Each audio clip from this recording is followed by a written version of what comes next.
welcome to the Deep Dive. So today we've got a pretty unusual stack of source material. We're pulling from the mindset of NBA legend Kobe Bryant, the tactics of mentalists like Darren Brown, and then all the way over to academic research on nonverbal communication. It's a fascinating synthesis, isn't it? We have quotes on the Mamba mentality, but also research on things like, proxemics and kinesics. And psychological studies on control versus real rapport. Right, and frameworks for what makes the relationship last. It's quite a mix. What's the common thread here? What do Kobe Bryant, a stage illusionist, and trying to have a successful first date, what do they all have in common? Well, it really comes down to the mastery of subtle moves and intentional influence. Okay, so that's our mission for this deep dive. We're going to unpack this to give you the tools to see the difference between a genuine connection, something built on a shared reality, and calculated control, the kind that's built on psychological misdirection. You need to understand the playbook to avoid being played. Whether that's on a basketball court or, in life. Exactly. We're looking at how that disciplined, intentional mastery, the kind that makes an elite athlete, can be used ethically. And then we're going to contrast that really sharply with manipulation, with psychological tricks. And we have to start with that code of personal power. Okay, let's start there. Let's begin with Kobe Bryant's Mamba mentality. What's so critical to understand, and our sources really emphasize this, is that he created this. The Black Mamba was an alter ego he built around 2003, 2004. Right, when he was at a low point. A really difficult time in his career and personal life. So this wasn't just natural talent, it was an engineered mindset. It was an archetype, a system he designed for victory. And those principles, they translate to mastery in basically any field. You can see the core pillars immediately. First, there's obsession. Which means what, exactly? It's breaking down the big picture into repeatable, measurable, micro-level steps. And second, there's relentlessness. Never settling for good enough. Never. Always pushing past what you think your limits are. It's the difference between doing the reps and doing the right reps, and then coming back tomorrow and doing them all over again. Okay, what else? The final pillars are resiliency, seeing failure as feedback, not an endpoint, and fearlessness. So having the courage to embrace a challenge and, ignore that paralyzing fear of failure, it's total commitment. But here's where I want to push on this a bit. The Mamba mentality is aggressive. It's about crushing the competition, a win-at-all-costs mindset. So if that's our source of mastery, how do we apply that ethically to a partnership, where the goal isn't conquest, it's, cooperation?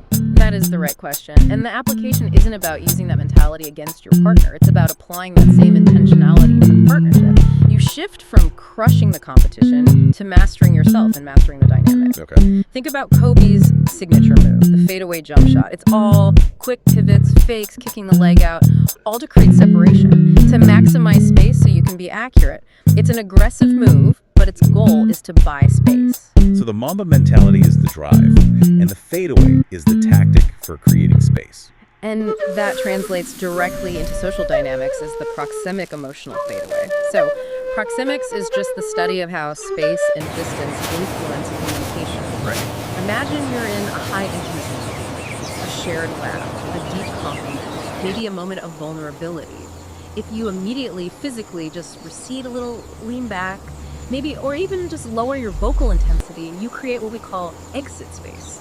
Can you give us an example, like on a first date? How does that actually work? Okay, so you're having a great conversation. You offer a genuine, heartfelt compliment, and it lands really well. Instead of leaning in to capitalize on that intimacy, Which is what most people would do. exactly. Instead, you might just casually take a sip of water or lean back in your chair for a second.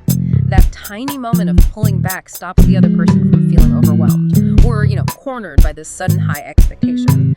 It makes the next intimate move, whether that's them holding eye contact or continuing the conversation. It makes it feel like their choice, not a reaction to you. It leverages their autonomy. It leverages their autonomy to build genuine rapport. It's a kind of fluidity. It's a lot like Bruce Lee's philosophy, actually. He always encouraged creating your own flexible system, your own Jeet Kune Do, instead of being trapped in a fixed script. That idea of fluidity is key, because now we're moving into that subtle, almost invisible area of communication, body language. If you want mastery here, you have to master the eye game, the posture game, the space game. You do. Nonverbal cues are just critical for setting the tone, and if you're tuned in, you can tell right away if an interaction is flowing or if it feels stiff.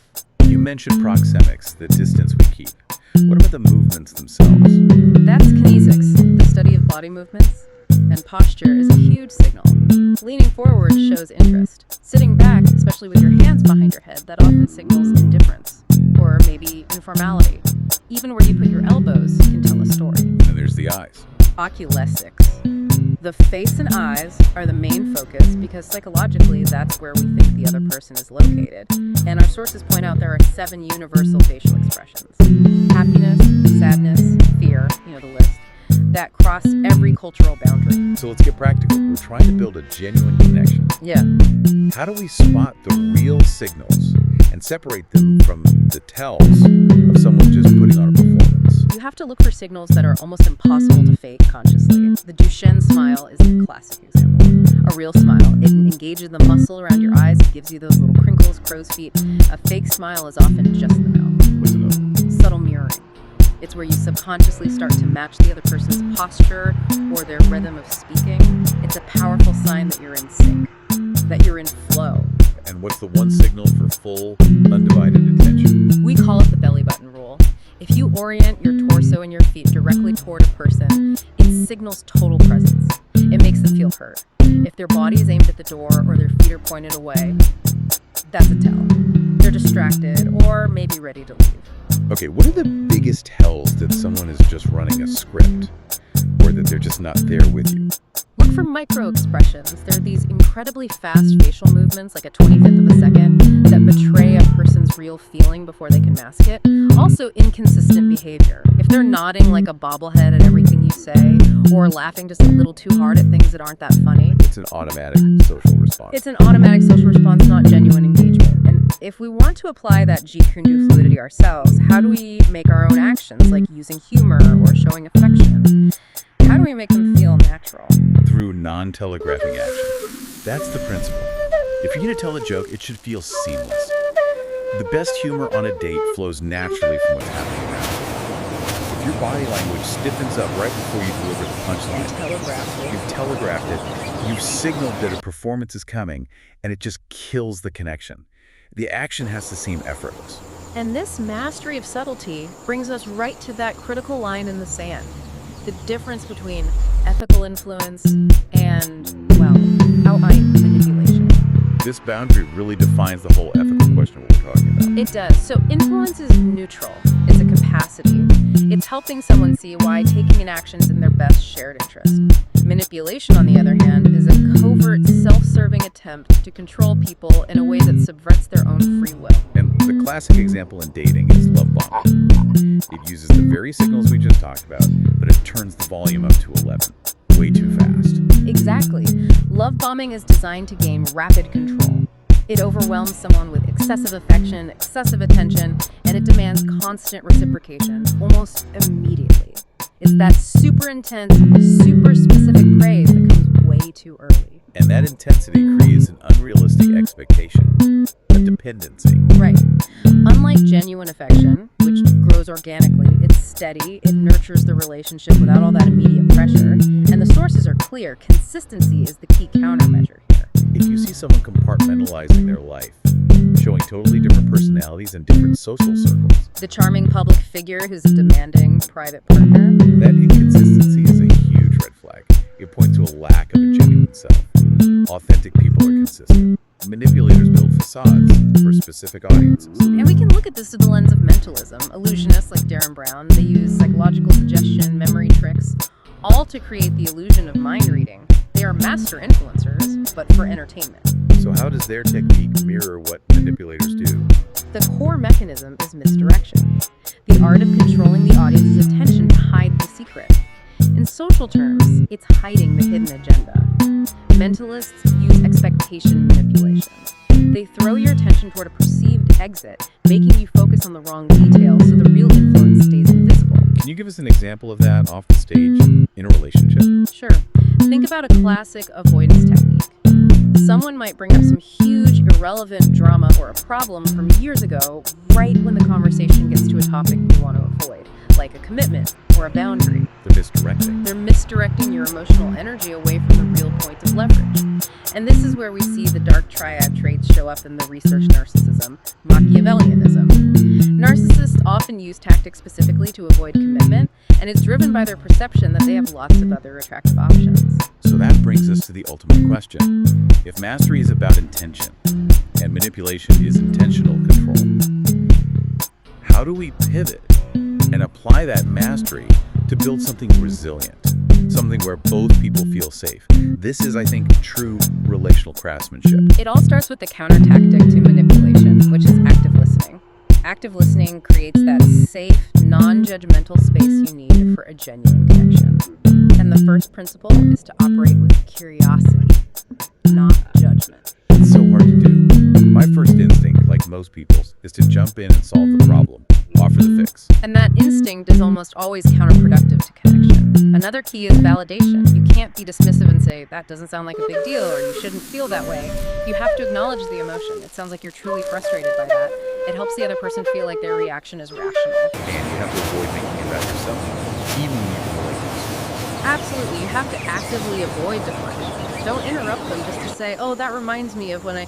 That just steals the focus. And finally, patience. Don't rush the speaker. Even if you think you know where the story is going, let them own their narrative. Our sources also talk about systems for leveraging the natural differences between people. This can take so much drama out of daily decisions because we tend to argue when we apply the same template to everything. We do. Instead, you have to recognize and use those differences. So for example, if one partner is the analytical type who needs to research every detail, let them lead the information gathering for a trip. The other partner, maybe the more decisive one, can then make the final choice from that curated list. Both people are using their strengths. And there's also the structured approach of the 51-49 lead split. Right. This is a system where you designate specific domains where one person takes the clear lead. So one partner might be the 51% decision maker on finances, while the other is the 51% decision maker on household renovations. It just removes that constant friction over small stuff. And for building connection, the sources are clear. The best activities promote genuine communication. A cooking class, a board game cafe, a new shared hobby like pottery. Places where that natural synchrony can just happen. So whether you're mastering a jump shot or navigating a relationship, success really relies on a radical intentionality, constant practice. But the mastery of influence always has to be balanced by the goal of authentic connection. That means prioritizing mutual safety and autonomy over your own personal control. So what does this all mean for you, the listener? We've gone from the relentless pursuit of mastery to the subtleties of nonverbal synchrony and even the dark side of manipulation. The thing is, we often define ourselves by traits that served us really well when we were single. Our independence, our personal routines. When you commit to a shared space, the relationship itself starts to desire different things from you.